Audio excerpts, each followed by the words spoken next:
In the tumultuous journey of life, pushed by the waves of fate, we encounter souls of various natures.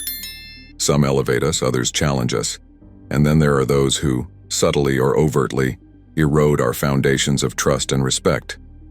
In ancient Greece, the Stoic philosophers taught us the art of discernment, of recognizing those who, disguised as allies, harbor less noble intentions. This ancient wisdom still resonates today, guiding us through the labyrinth of human relationships. In this journey, we will explore 7 archetypes of people who, according to the principles of Stoicism, do not deserve our trust or respect. This exploration is not an invitation to rash judgment, but a reminder to sharpen our discernment and protect our inner serenity. In the labyrinth of life, there exists a character as fascinating as he is dangerous: the social illusionist. This master of double play, with his ability to weave convincing narratives, recalls the figure of Penelope who, by day, unraveled what she had woven at night. But unlike the faithful queen of Ithaca, the illusionist aims not to protect, but to deceive. With enchanting promises, he builds castles in the air, while simultaneously removing the solid ground beneath the feet of those who are seduced by his words. The lesson the Stoics transmit to us is to look beyond appearances, recognizing that behind the veil of affability, hidden intentions can lurk. This figure reminds us of the importance of exercising discernment, evaluating others not just by what they claim to be, but by their concrete actions. The social illusionist teaches us a valuable warning. Trust must be earned with integrity, not deceit. Among the shadows that roam the arenas of life, figures emerge similar to the stern Ares, god of war, always ready to unleash verbal battles. The relentless critic carries with him an arsenal of sharp words, fired with the precision of poisoned arrows aimed directly at the heart.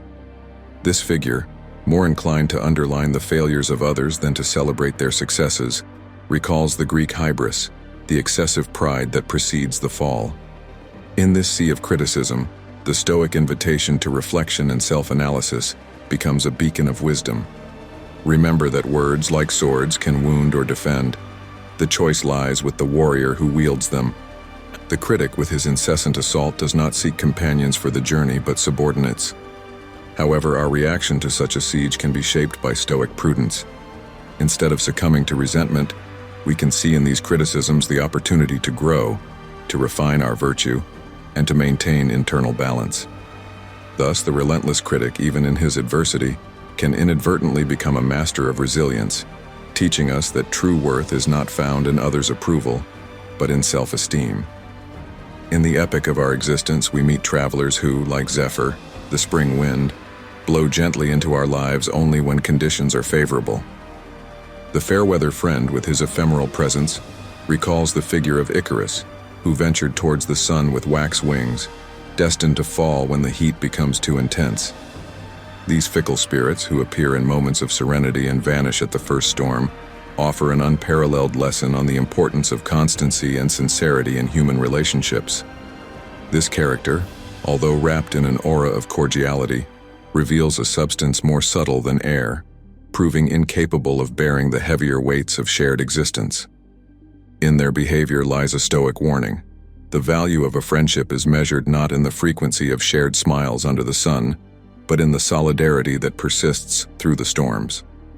Facing the challenge of discerning authenticity in others, we can draw on the wisdom of Heraclitus, for whom everything is in constant change, except the essence of things.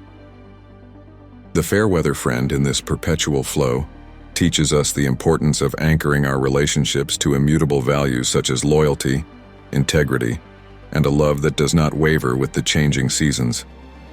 Their presence, albeit transitory, thus becomes a catalyst for our journey towards emotional maturity, pushing us to seek traveling companions whose roots are as deep as those of the ancient olive tree, symbol of peace and resilience.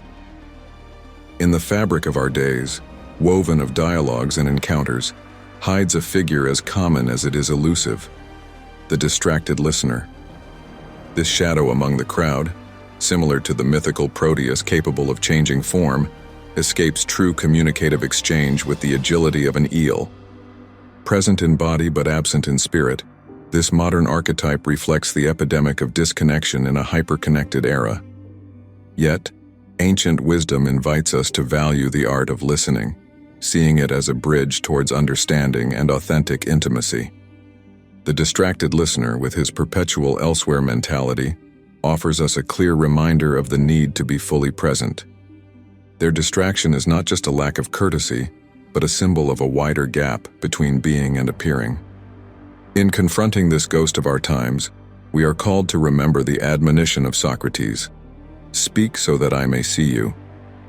In every conversation exists the opportunity to reveal and discover, to weave bonds that withstand time and the storms of existence.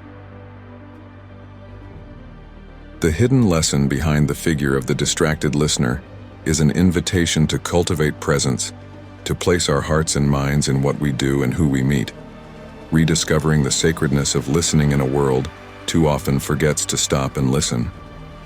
Among the folds of the everyday lies an elusive entity whose behavior recalls the image of Atlas holding up the sky, but without his strength and responsibility: the indifferent. This figure moves among us with a veil of apathy draped over their eyes, incapable or unwilling to recognize the emotional storms that can rage in others.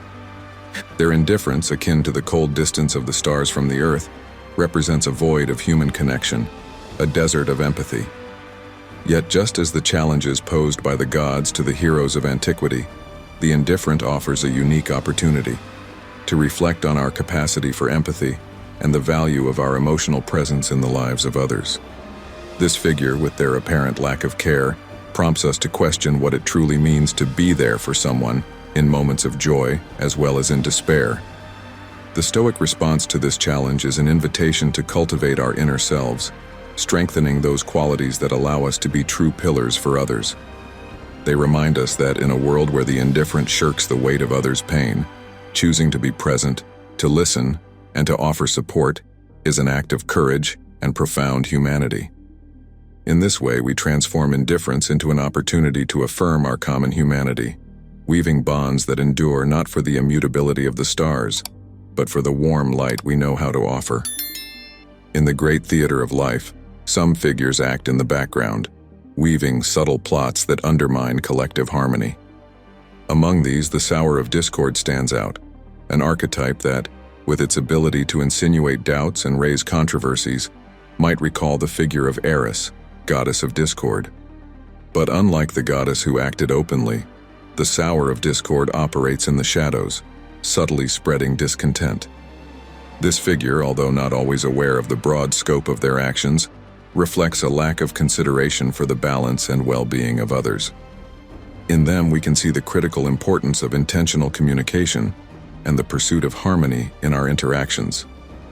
Encountering the sower of discord invites us to reflect on the importance of cultivating inner and outer peace, recognizing that true victories are not found in others' disorder, but in union and mutual understanding. Facing these challenges with wisdom and discernment, we can derive valuable lessons from every encounter, transforming even the most complex dynamics into opportunities to strengthen our resilience and promote personal and collective integrity. In the mosaic of human relationships, we encounter figures who, like the mythical Sisyphus, seem eternally bound to an endless struggle. These people, embodying the archetype of the self-centered victim, drag weights made of complaints and grievances, proclaiming their misfortune to the four winds, but without ever hinting at a step towards redemption or change. Their narrative is infused with self-pity that, while initially evoking sympathy, eventually reveals a reluctance to take control of their own lives. This archetype teaches us a crucial lesson about the value of autonomy and personal responsibility. Recognizing the self-centered victim, we are invited to reflect on our ability to transform obstacles into launching pads, rather than chains that bind us to the ground. Stoic wisdom guides us to understand that although we cannot always control external events, we have the power to shape our response to them, choosing to face life with courage and determination, rather than passivity and complaint. This journey through archetypes that challenge our trust and respect brings us back to the essence of Stoicism, the importance of cultivating discernment, inner strength, and wisdom in relationships. Every figure we encounter offers us the opportunity to grow, to refine our ability to see beyond appearances, to appreciate virtue and authenticity. Remember that our path is illuminated not only by the stars that shine in the night, but also by the challenges we encounter, transforming them into steps towards a greater understanding of ourselves and the humanity we share. In this journey, the true compass is our commitment to a life lived with integrity, courage, and a love for wisdom. If the reflections shared in this video have inspired you or sparked curiosity, we invite you to join our community. Click like, subscribe to the channel to not miss future explorations of Stoicism and the wisdom that can enrich every aspect of our life. And if you feel like delving deeper into these themes or sharing your experience, leave a comment below. Together we can build a space for continuous growth and learning. Remember, every step on the path of wisdom contributes to the map of a full and aware life.